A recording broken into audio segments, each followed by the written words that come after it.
여러분 반갑습니다.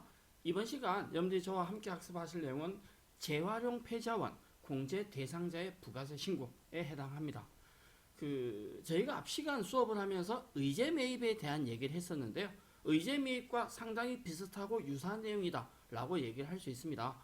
재활용 폐자원 공제, 재활용 폐자원을 매입했을 때 일정 부분 부가가치세를 공제해 주는 것이 바로 재활용 폐자원 세액 공제에 대한 주된 내용이고, 재활용 폐자원을 구입했다고 해서 전부 다 되는 것이 아니라 공제 가능한 대상자가 있다. 이걸 구분해서 공제받기 위한 프로세스에 대해서 학습을 하실 거고요. 그에 따른 부가세 신고, 마지막 회계처리를 어떻게 할 것인지 연결되는 내용으로 강의 진행을 한번 해보려 합니다.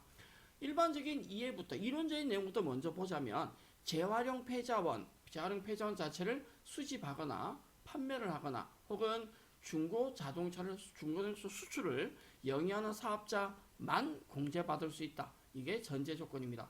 이 재활용 폐자원은 모든 사업장이 다 가능한 것이 아니라 재활용 폐자원 자체를 수집하거나 재활용 폐자원을 판매하거나 중고 자동차를 수출하는 사업자만 공제받을 수 있다. 바꿔 말해서 이 대상 사업장이 아닐 때는 재활용 폐자원 공제가 전혀 상관이 없다라고 얘기할 수 있다는 거죠.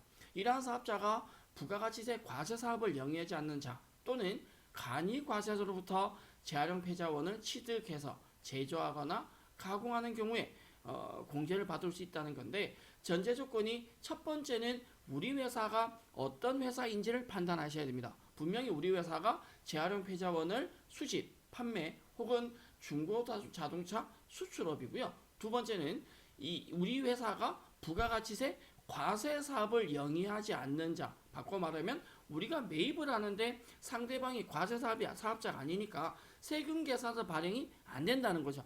부가가치세 인정받을 수 없는데 재활용 폐자원일 때 일정 부분 부가세 공제 받을 수 있다는 겁니다. 또한 간이과세자로부터, 간이과세자에서 매입을 했을 때 방금 얘기했듯이 과세 사업을 영위하지 않거나 과세 사업자가 아니라거나 간이과세자다라고 하는 건 일반인이거나 간이과세자한테 매입했다, 원칙은 부가세 공제를 못 받는데 이것이 재활용 폐자원에 해당될 때는 부가세 공제 가능하다라는 건데요. 매입했다고 해서 무조건 되는 것이 아니라 재활용 폐자원 세액 공제 신고서라고 해서 부가가치세 부속 서류를 작성을 하셔야 합니다. 세무서에, 국세청에 내가 대상자가 되고 매입을 했으니까 공제해 주세요 라고 얘기를 해야 된다라는 겁니다.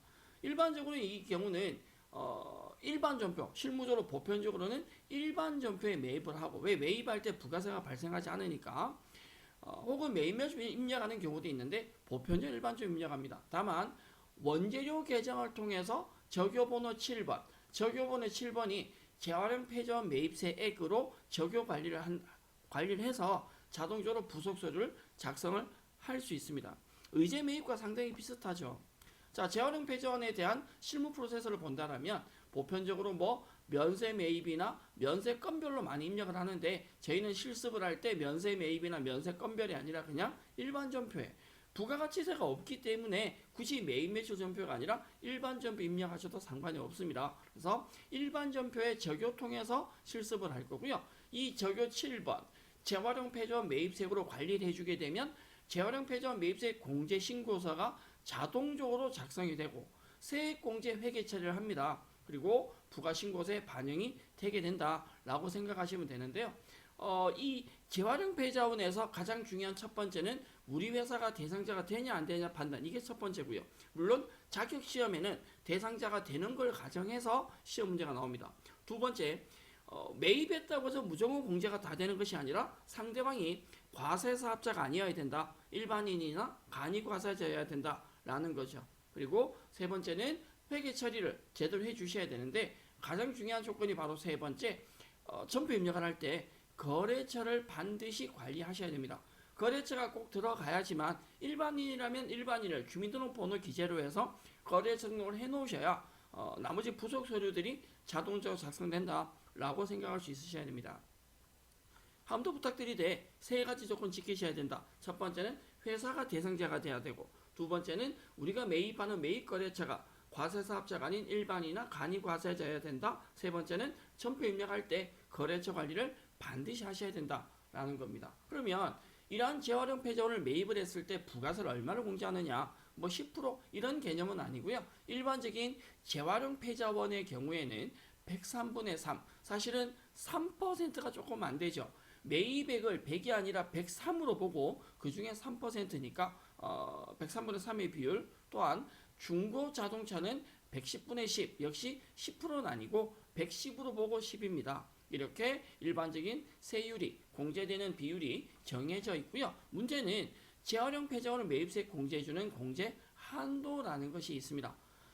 과세표준, 폐자원 관련 과세표준의 80%, 이 80%에서 세금 계산서 받은 폐자원 매입액을 뺀다라고 되어 있는데요. 사실은 이 공제 한도는 굳이 우리가 따로 체크를 하지 않더라도 상관이 없지만 재활용 폐자원일 때 103분의 3, 중고 자동차일 때 110분의 10, 요 취득가액에 대한 세액 공제 비율, 요 비율은 기억을 해주시는 것이 좋겠다라고 얘기를 할 수 있습니다. 공제 한도가 존재하기 때문에 예정 신고나 영세율 등 조기 환급 신고할 때 이미 재활용 폐자원에 대한 매입세액 공제를 받은 금액에서는 확정 신고할 때 반드시 정산해야 된다라고 나오는데요. 사실은 이건 참고로 보시고 조기 환급은 우리가 좀 뒤쪽에서 부가세 신고 파트에서 얘기를 할 기회가 있을 겁니다. 재활용 폐자 매입에 대한 작업 순서를 얘기 드리자면, 자, 매입건에 대해서 공제세액이 된다 안 된다를 직접 판단하셔야 되고, 공제세액이 된다라면 관련된 세액공제 신고서를 작성을 합니다. 그리고 부가신고 반영하고 세액공제에 대한 회계 처리하는데, 실무적으로는 이 3단계, 4단계, 3단계, 4단계는 순서가 바뀌어도 그게 상관이 없다라고 얘기를 할 수 있습니다. 일반 점포에 저희는 입력하는 걸로 실습하겠다라고 얘기를 드렸고요. 앞에 얘기 드렸듯이 점포 입력할 때 적요 7번으로 적요 관리를 하시면 의제매입세 공제신고서, 의제매입이 난다. 의제매입이 아닌데 그죠? 재활용 폐자원 공제신고서는 자동적으로 작성이 된다라고 얘기를 할 수 있습니다.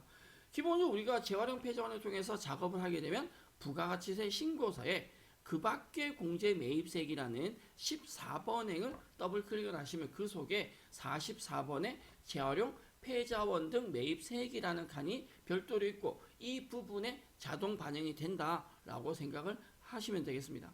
그래서 재활용 폐자원은 실습은 한두 번만 해보셔도 문제를 다 풀어낼 수 있고 실제 작업도 가능하신데, 중요한 건 이론적으로 공제 가능한 대상과 그렇지 않는 것 구분을 조금 할 수 있어야 됩니다. 그 내용이 중요하다라고 얘기를 할 수 있고요. 저희 예제 문제 보신다면 재활용 폐자원 대상자 부가세 신고되어 있는데요. 다음 자료를 참고해서 거래 자료를 일반 점포 입력 메뉴에 입력을 하라고 되어 있고, 재활용 폐자원 공제 신고서를 작성을 한다. 이건 적요 관리를 통해서 자동적으로 작성을 할 겁니다. 부가세 신고서까지 반영하랍니다. 단 본 문제에 한해서 폐자원 수집해서 판매하는 사업자로 가져간다. 이 말은 실제 자격시험에서 회사 업태나 종목과 무관하게 이 문제에 한해서는 우리는 재활용 폐자원 공제를 받을 수 있다라는 거죠. 우선 첫 번째, 재활용 폐자원 세액 공제를 받기 위해서는 제가 분명히 세 가지 조건을 지켜야 된다라고 얘기 드렸거든요. 우리 회사가 재활용 폐자원에 관련된 수집 관련된 중고자동차 수출 관련된 업종에 된다라고 했는데, 첫 번째 조건은 성립됩니다. 문제에 한해서, 이번 문제에 한해서 재활용 폐자원 수집하는 사업자로 가정한다라고 나와 있고요. 두 번째, 우리가 매입한 거래처가 과세 사업자가 아닌 일반인이거나 간이 과세자여야 되는데, 우리는 개인인 김남현에게 폐지를 매입했다, 폐지를 구입했다라고 했습니다. 두 번째 조건 성립합니다. 그럼 이제 중요한 건 점포 입력할 때 거래처 관리만 제대로 하면 되겠죠. 김남현으로. 그러면 세 번째도 충족을 할 수 있습니다. 그래서 세 번째는 실무 작업할 때 우리가 어떻게 하는 거다라고 한다면, 첫 번째 조건과 두 번째 조건, 이 두 가지 조건은 반드시 지켜주셔야 합니다. 자, 우리가 9월 16일 날 폐지를 48만 원 매입했다. 우리 회사가 대상자가 되고 일반 과세자가 아닌 개인에 해당하니까 당연히 공제 대상이 가능하다라고 생각을 하시고요. 기본적으로 우리가 점포 입력을 한다라고 할 때 차변에 원재료 계정을 쓰고 돈을 현금 지급했는데, 이 원재료에 대해서 적요 관리를 하셔야 되고 반드시 원재료에 대해서 거래처 관리를 해주셔야 된다라고 얘기를 했습니다. 그리고 이렇게 작성하시면 재활용 폐자원 세액 공제 신고서에 자동적으로 반영이 되고 부가세 신고서에 반영이 됨과 동시에 마지막에 일반 전부에 다시 공제에 대한 회계 처리하셔야 되는데 전체 원재료 중에서 일부분이 빠지면서 부가가치세 대급금으로 가는데요. 얼마가 가냐? 우리가 재활용 폐자원 공제 가능한 세액이 103분의 3이다 라고 얘기 드렸죠. 중고 자동차는 110분의 10이다 라고 얘기 드렸고요. 전체 원재료 매입 중에서 103분의 3에 해당하는 금액만큼 원재료가 차감이 되면서 부가세 대급금으로 반영이 됩니다. 그러면 이 내용에 대한 실습을 실제로 저희가 진행을 한번 해보도록 하죠. 자, 저희가 기본적인 AT 프로그램, 수업용 프로그램 실행을 해 주시고요. 회사 코드는 2100번의 31전자입니다. 회계 전체 메뉴에서 전표 입력을 먼저 할 건데 일반 전표의 내용을 입력을 할 거고요. 일반 전표 입력된 내용이 전체 메뉴에서 부가가치세 부속 서류에 보면 재활용 폐자원 세액공제 신고서라고 있습니다. 여기에 반영이 되십니다. 관리용과 신고용이 있는데 저희는 관리용에서 작업을 하도록 하겠습니다. 자, 이 재활용 폐자원 공제 신고서가 2기 예정 통해서 7월부터 9월까지로 검색을 하면 취득일자나 기타 등등의 내용이 자동으로 들어간다. 매입처 명사에 대한 매입에 대한 얘기 나온다 라고 생각하시면 될 것 같으세요. 그러면 전표 입력을 한번 해서 반영되는 거 확인 한번 해 볼 건데요. 매입 날짜가 우리 영수증 봤을 때 9월의 16일입니다. 그러면 구분, 차변부터 먼저 넣죠. 차변에 원재료 거래처 관리를 하겠습니다. 김남현이고요. 거래처 등록이 안 되어 있다면 당연히 등록 작업을 대부분 자격시험에는 등록되어 있는 것으로 나옵니다. 차변의 금액이 48만 원이죠.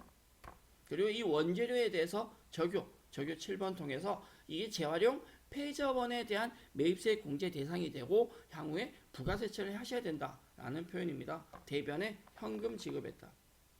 48만 원요.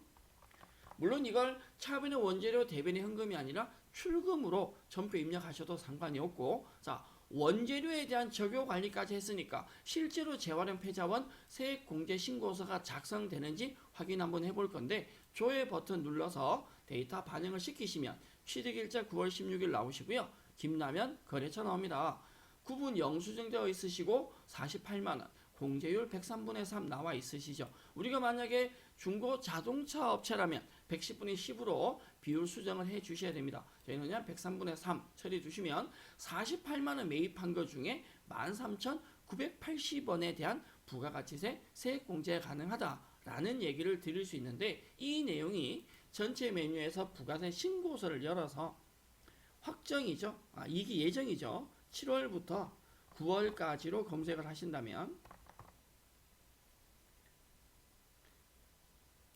저장된 건 아니오에서 새로운 데이터를 불러오겠습니다. 그러면 그 밖의 공제 매입세액 안에 보면 44번 재활용 폐자원 등 매입세액에 48만원에 대해서 13,980원이 자동으로 반영된 걸 확인할 수 있습니다. 세액공제가 103분의 3이라는 비율 자체는 이론적인 내용이고 실무적으로 확인했다시피 자동 계산되니까 그게 어려운 내용은 아닙니다. 그래서 일단은 첫 번째는 공제 대상이 되는지 안 되는지 판단하셔야 된다. 실제 자격시험에서 만약에 건수가 2건이 나와 있고 한 건이 공제 대상이 되고 한 건이 안 된다면 한 건에 대해서만 입력을 적용 관리를 하셔야죠.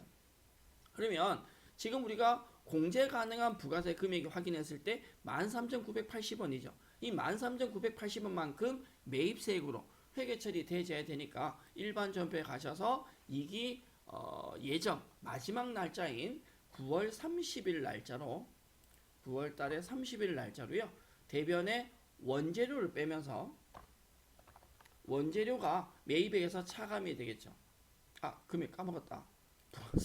부가세 신고서에 갔을 때 기타 공제 더블 클릭하시면 13,980원 아니면 재활용 폐자원 세액 공제 신고서의 금액 13,980원 이 금액을 대변의 원재료 13,980원 차감하면서 차변에 매입세액으로 부가세 대급금으로 들어가겠죠. 13,980원. 그래서 실제 저희 TAT 자격시험에 실무적인 처리가 일반 전표 입력에서부터 시작해서 부속 서류 작성하시고 신고서 반영하고 마지막에 세액공제 받기 위한 회계 처리까지가 하나의 문제로 하나의 그 프로세서 형태로 시험 문제가 출제된다 라고 이해를 해주시면 좋을 것 같습니다. 그래서 방금 작업하신 내용들을 본다면 기본적인 거래 자료에 대한 일반 전부 입력을 했고요. 일반 전부에서 원저리 입력하면서 자 거래처 입력한다라고 얘기 드렸거든요. 이게 세 번째 조건이었습니다. 네, 세 번째 조건 거래처 작성을 했고요. 다음 했던 거 뭐 적요관리. 적요관리 뭐 당연히 해주셔야 되니까 그래서 첫 번째 우리 회사가 대상자가 돼야 된다. 두 번째 거래처가 매입한 거래처가 과세사업자가 아닌 일반인이나 관이 과세자여야 된다. 거래처 관리하셔야 된다. 적요 관리했고요. 뭐 저희가 서두에 설명을 드렸지만 이 전부 입력할 때 거래처 코드가 관리가 되지 않으면 세액공제신고서에 반영이 되지 않는다라는 얘기는 했으니까 참고로 봐주시면 좋겠습니다. 전부 입력을 통해서 재활용 폐자원 세액공제신고서가 자동으로 작성이 되었고요. 공제율 확인해 주실 필요성이 있습니다. 그리고 만약에 이게 계산서여서 면세로 입력한다라면 이 구분이 영수증이 아니라 계산서로 들어갈 거고요. 이 계산서가 상단도 영수증 수치가 아니라 계산서 수치에 반영이 됩니다.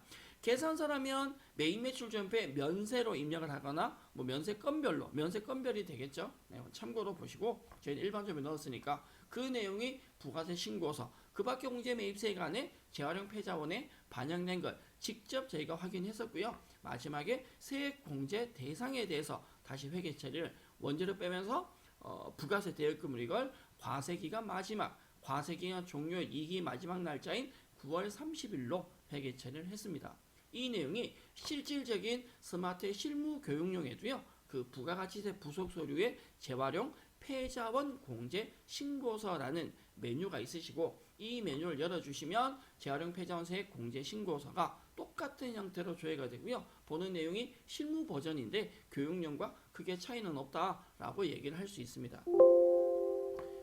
자, 저희가 기본적으로 실무 버전에서 일반 전부 입력 통해서 재활용 폐자원 공제 신고서 작성을 했고요. 자동 반영, 부가세 신고서까지 반영을 하고 세액 공제 대상액에 대해서 다시 전표 처리까지 했습니다. 재활용 폐자원 공제 신고서에 보면 매입처 명세라는 것이 있으시고 매입세액 정산이라는 것이 있습니다. 이 정산은 저희가 지금 눌러보면 예정 신고에는 입력할 수 없다라는 내용이 나오는데요. 이 매입세액 정산은 확정 때 해서 저희가 앞에 이론 설명을 하면서 재활용 폐자원에 대한 공제 한도가 정해져 있다고 그랬습니다. 공제 한도는 예정 때는 계산하지 않고 확정 때 하게 된다라고 생각을 하셔야죠. 그래서 한도가 안 되면 그대로 다 공제가 되지만 한도를 초과한다면 한도까지만 세액 공제가 된다라고 생각을 하시고 저희가 이번 시간에는 매입처 명세까지 작성하는 예정 기준에서 실습을 하셨고 향후에 예제 문제 통해서 확정에 대한 부분도 정산에 대한 부분도 실습을 한번 해보도록 하겠습니다. 지금 보는 화면은 관리용 화면이고요. 옆에 보면 관리용 바로 옆에 보면 신고용도 나옵니다.